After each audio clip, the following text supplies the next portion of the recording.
بسم الله الرحمن الرحيم نحمده ونصلي على رسوله الكريم أما بعد فأعوذ بالله من الشيطان الرجيم بسم الله الرحمن الرحيم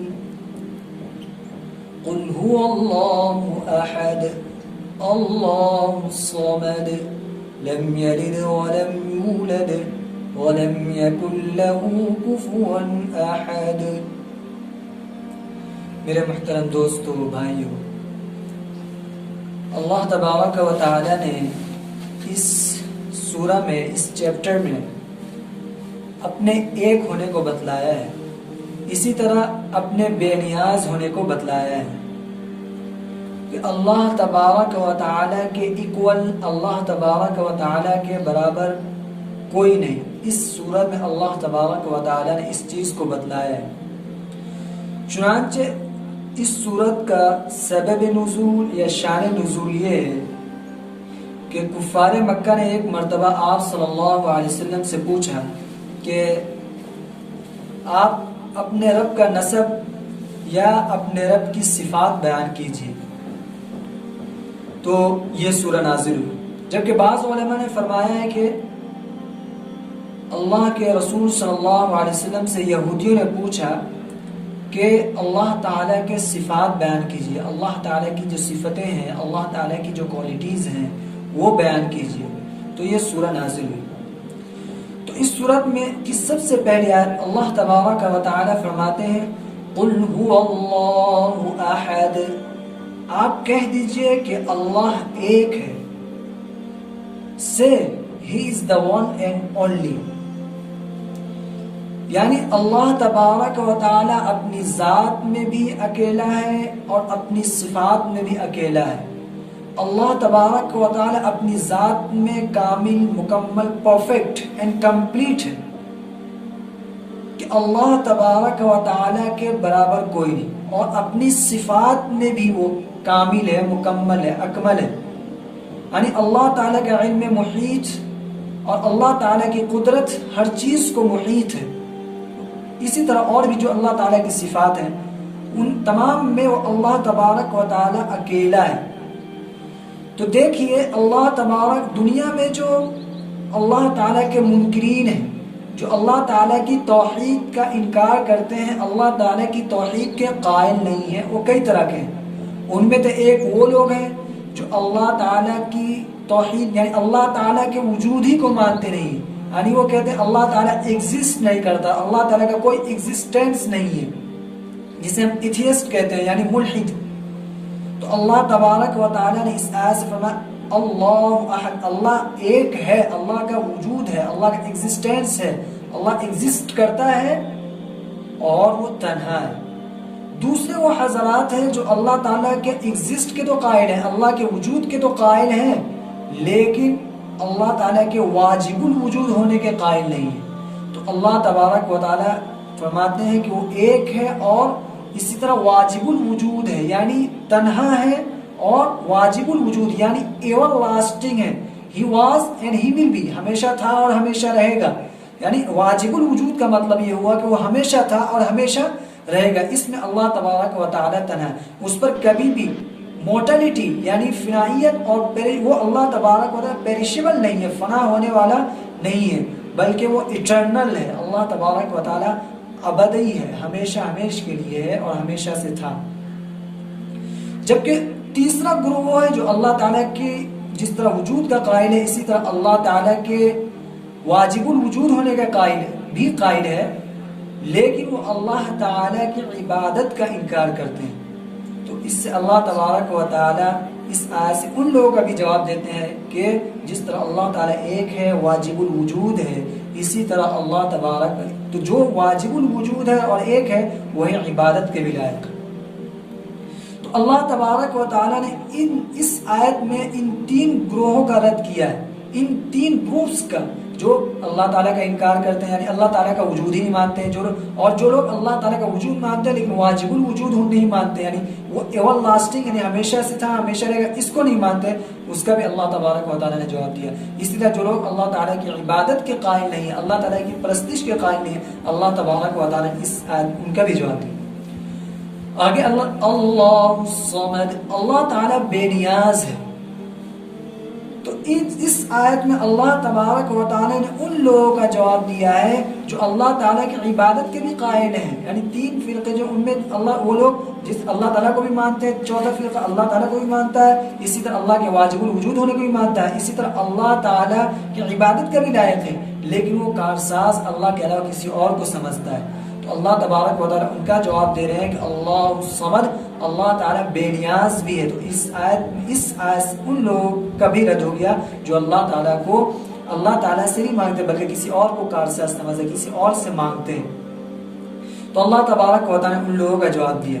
لیکن اللہ تبارک و تعالیٰ بے نیاز ہے، ہم اللہ تعالیٰ کے محتاج ہیں، اللہ تبارک و تعالیٰ ہمارا محتاج نہیں ہے۔ اللہ ہی از ایور لاسٹنگ ریفیوج، یعنی وہ ہمیشہ ہمیش تھا، وہ کسی کا محتاج نہیں ہے، ہم اللہ تبارک و تعالیٰ کے محتاج ہیں۔ جیسے قرآن کریم میں اللہ تبارک و تعالیٰ فرماتے ہیں دوسری آیت میں، یا ایھا الناس انتم الفقراء الی اللہ واللہ هو الغنی الحمید، اے لوگو تم محتاج ہو اللہ کا اور اللہ بے نیاز ستودہ تعریف ہے، یعنی you are the ones who need Allah and Allah doesn't need you، یعنی ہمیں اللہ تعالیٰ کی ضرورت ہے، اللہ تعالیٰ کو ہماری ضرورت ہے۔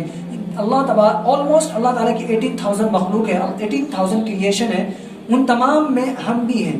تو ہم اللہ جس طرح تمام مخلوقات اللہ تعالیٰ کی محتاج ہیں، اسی طرح ہم بھی اللہ تعالیٰ کے محتاج ہیں۔ اگرچہ ہم اللہ تبارک و تعالیٰ نے ہمیں دیگر جو اللہ تبارک و تعالیٰ کی کریشن ہے، اللہ تعالیٰ کے مخلوقات ہیں، ان پر اللہ تبارک و تعالیٰ نے ہمیں فوقیت دی ہے۔ جیسے قرآن کریم اللہ تبارک و تعالیٰ نے فرمایا، وَلَقَدْ كَرَّمْنَا بَنِي آدَمَ وَحَمَلْنَاهُمْ فِي الْبَرِّ وَالْبَحْرِ وَرَزَقْنَاهُمْ مِنَ الطَّيِّبَاتِ وَفَضَّلْنَاهُمْ عَلَى كَثِيرٍ مِّمَّنْ خَلَقْنَا تَفْضِيلًا، کہ ہم نے اولاد آدم کو عزت دی اور ہم نے ان کو خشکی اور سمندر میں سوار کیا، خشکی میں جانوروں پر اور سمندر میں کشتیوں پر، اور ہم نے ان کو نفیس عمدہ رزق دیا، اور ہم نے ان کو اپنی بہت ساری مخلوقات پر فوقیت دی، فضیلت دی۔ تو یہاں پہ اللہ تبارک و تعالیٰ نے جو انسان کو دیگر مخلوقات پر فوقیت دی ہے وہ کن وجوہ سے، کن اوصاف کی بنا پر، اور اکثر ان دو سوال کا کیا مطلب ہے؟ پہلے سوال کا مطلب یہ ہے کہ اللہ تبارک و تعالیٰ نے انسان کو عزت دی، اللہ تبارک و تعالیٰ نے انسان کو فوقیت دی ہے، وہ یہ کہ اللہ تبارک و تعالیٰ نے انسان کو معتدل المزاج بنایا، معتدل الجسم بنایا، اسی طرح یعنی ماڈریٹ باڈی بھی بنائی، اسی طرح ماڈریٹ درمیانی انسان کا دماغ بھی بنایا، معتدل القامت بھی بنایا، حسن صورت خوبصورتی سے بھی نوازا۔ اسی طرح اللہ تبارک و تعالیٰ نے انسان کو لکھنے کی بھی صلاحیت دی، بولنے کی اتنی یہ بہت بڑی اللہ تبارک و تعالیٰ نے جو انسان اور دیگر مخلوقات کے درمیان فوقیت رکھی ہے وہ یہ کہ انسان کو اللہ تبارک و تعالیٰ نے بولنے کی صلاحیت دی ہے، وہ اپنی الفاظ کے ذریعے اپنی معافی ضمیر کو ادا کر سکتا ہے، اور اسی طرح اپنے اشاروں کے ذریعے اپنی معافی ضمیر کو سمجھا سکتا ہے، جبکہ دیگر مخلوقات میں یہ سب چیزیں نہیں ہیں۔ اسی طرح سب سے بڑی چیز جو انسان کو دوسری مخلوقات پر فوقیت دیتی ہے وہ عقل و شعور ہے، کہ عقل و شعور کی وجہ سے انسان دیگر مخلوقات سے بہت اعلیٰ اور عرفہ بن جاتا ہے، بہت فائق بن جاتا ہے، بہت ہائی لیول کا بن جاتا ہے۔ چنانچہ عقل و شعور کے اعتبار سے اس طرح ہم فرق کر سکتے ہیں کہ جنات سے بھی انسان اعلیٰ ہے، دیکھیں جانوروں میں شہوت تو ہوتی ہے لیکن عقل نہیں ہوتی ہے، انسان میں عقل بھی ہے، شہوت بھی ہے۔ فرشتوں میں عقل تو ہے، شعور تو ہے، لیکن شہوت نہیں ہے۔ یہی وجہ ہے کہ اگر انسان اپنی شہوت پر غلبہ پا لے، اپنی شہوت پر کنٹرول حاصل کر لے، تو پھر وہ فرشتوں سے بھی افضل بن جائے گا۔ جب اللہ تبارک و تعالیٰ نے فرشتوں سے کہا تھا کہ ہم ایک مخلوق بنانے والے ہیں، ہم ایک نئی مخلوق پیدا کرنے والے ہیں، تو فرشتوں نے اعتراض کیا تھا کہ ہم لوگ عبادت کے لیے کافی ہیں، تو آپ ایسی مخلوق کیوں پیدا کریں گے جو دنیا میں جا کر خون ریزی لڑائی جھگڑا کریں؟ تو انہوں نے انسان کے اندر جو دو صفات ہیں، ایک جہاں ایک صفت شر ہے اور ایک صفت خیر ہے، تو فرشتوں نے صرف صفت شر کو دیکھا، یعنی شہوت جو انسان کے اندر ان چیزوں کو دیکھا، لیکن صفت خیر کو نہیں دیکھا۔ اگر وہ صفت خیر کو دیکھتے تو یہ اعتراض نہ کرتے۔ چنانچہ اگر انسان اپنی شہوت پر غالب پڑ گئے، اپنی شہوت پر غالب آ جائے، اپنی شہوت پر کنٹرول کر لے، تو پھر وہ فرشتوں سے بھی افضل بن جاتا ہے۔ چنانچہ عام مومنین جو اولیاء اللہ ہیں وہ عام فرشتوں سے افضل ہیں، اور جو خاص فرشتے ہیں جیسے حضرت جبرائیل علیہ السلام اور اسی طرح دیگر حضرت میکائیل، ان سے بہتر جو خاص نبی ہیں وہ ان سے بہتر ہیں۔ ایک دوسرا ہے کہ فضلناہم علی کثیر، اکثر میں جو فوقیت دی، یعنی ان پر، ان تمام مخلوقات پر اللہ تبارک و تعالی نے انسان کو فوقیت دی۔ تو اللہ تبارک و تعالی فرمائے اللہ الصمد، اللہ تعالی بے نیاز ہے، وہ کسی کا محتاج نہیں، ہم اس کے محتاج ہیں۔ لم یلد ولم یولد، وہ لم یلد، نہ وہ جنتا ہے نہ اس کی اولاد ہے، ولم یولد، اور نہ وہ جنا گیا، نہ وہ کسی کی اولاد ہے۔ اس میں ان لوگوں کا بھی رد ہے، جو ان لوگوں کا رد ہے جو لوگ اللہ تعالیٰ کے لیے اولاد کے قائل ہیں، یعنی جیسا کہ وہ لوگ کہتے ہیں وقالت الیہود عزیر ابن اللہ، جیسے یہودی کہتے ہیں کہ عزیر علیہ السلام اللہ کے بیٹے ہیں، نصارہ وقالت النصارى مسیح ابن اللہ، اور نصارہ کہتے ہیں کہ حضرت عیسیٰ علیہ السلام اللہ کی اولاد ہیں۔ تو یہ ان لوگوں کا رد ہے جو اللہ تعالیٰ کے لیے اولاد کے قائل ہیں، یا اللہ تعالیٰ کے لیے اولاد ہے، یا اللہ تعالیٰ کسی کا بیٹا ہے یا کسی کا بچہ ہے۔ ان تمام گروہوں کا اللہ تبارک و تعالیٰ، ان تمام گروپس کا اللہ تبارک و تعالیٰ نے اس آیت سے رد کر دیا۔ وَلَمْ يَكُنْ لَهُ كُفُوًا أَحَدٌ، اور اللہ تعالیٰ کے برابر کوئی نہیں ہے، اللہ تعالیٰ کا ہمسر، there is no one equal to him، اللہ تعالیٰ کے equal کوئی بھی نہیں ہے۔ تو یہ سورت جو ہے یہ بہت اہم سورت ہے۔ اسی طرح اس سورت کی بہت ساری فضیلتیں ہیں، چنانچہ حضرت امام احمد بن حنبل رحمۃ اللہ علیہ، حضرت انس بن مالک رضی اللہ تعالیٰ سے روایت کرتے ہیں کہ ایک شخص رسول اللہ صلی اللہ علیہ وسلم کے پاس آیا، اس نے کہا کہ رسول اللہ مجھے سورہ اخلاص سے بہت محبت ہے، تو آپ نے فرمایا کہ تمہاری یہ محبت تمہیں جنت میں لے جائے گی۔